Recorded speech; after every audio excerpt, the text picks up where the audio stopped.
जन्नत की मिट्टी। एक देहाती ने गाढ़े मिट्टी से अपना घर बनाया। घर में उसने छोटी सी 7 मुसल्लों की मस्जिद बनाई। क्योंकि उसके 7 बेटे थे, तामीर मुकम्मल हो गई तो उसने बेटों को बुलाया और कहा, मैं चाहता हूँ कि मस्जिद की लिपाई जन्नत की मिट्टी से करो। तुम सब भाई जाओ और जन्नत की मिट्टी तलाश करके लाओ।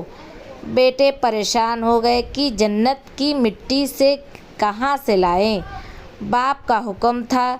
6 बेटे ढूंढने निकल खड़े हुए, जबकि छोटा और 7वां बेटा बीमार था, घर पर ही रहा। भाई शाम को थके हारे खाली हाथ घर को लौटे तो क्या देखते हैं कि छोटा भाई बोरी में मिट्टी भर के बैठा है। बाप ने पूछा, बेटे घर बैठे तुझे जन्नत की मिट्टी कहाँ से मिल गई? बेटे ने कहा, सारा दिन माँ के पीछे पीछे फिरता रहा। जहाँ जहाँ वो कदम रखती थी वहाँ वहाँ से मिट्टी उठा उठा कर जमा करता रहा। ये वही मिट्टी है।